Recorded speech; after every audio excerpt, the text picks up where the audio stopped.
कहानी का यह अध्याय मेरे जीवन का सबसे कठिन और दुखद अनुभव है, जब मैं अपने ससुराल में दहेज के नाम पर जलाई गई थी। मेरे माता पिता ने मेरी शादी के लिए मुझे उन लोगों से जोड़ दिया था। उम्मीद की थी कि मेरी जिंदगी में खुशियां ही खुशियां होंगी, परंतु मेरे आगामी दिन अदृश्य कष्टों की ओर बढ़ गए। मेरे पति के परिवार ने मुझसे दहेज की मांग शुरू की और जैसे जैसे दिन बीत रहे थे, वो मांगे बढ़ती गई।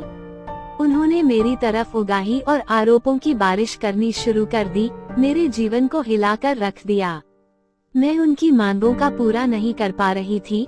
विचार करते वक्त यह एहसास होता था कि मैं उनके लिए केवल एक वस्तु हूँ और दहेज इस रिश्ते की मूली हो गई है।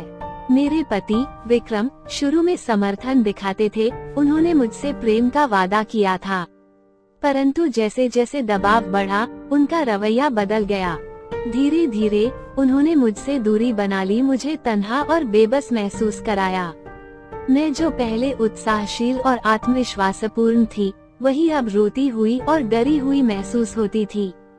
मैंने उनके हाथों में दर्द और भय का बोझ बताया, आशा की कि कुछ सुधार हो सके। मेरे ससुराल वालों ने मुझे घर में ही बंद कर दिया। मेरे खुद के परिवार से मिलने का कोई अवसर नहीं दिया। मेरे सपने टूट गए, उनकी जगह खराब हालातों की कठिनाइयों ने ले ली।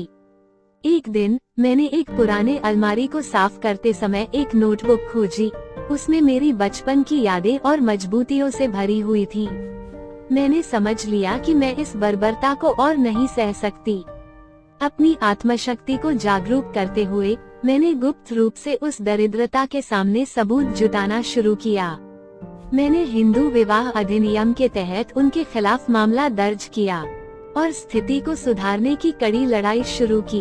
ये कानूनी संघर्ष लंबा और मुश्किल था, पर मैं आत्मसमर्पण नहीं हारी। मेरे गुजरे हुए वक्त से जख्म हमेशा तक नहीं भर सकते, लेकिन मेरी आत्मा को मानने में मदद मिली।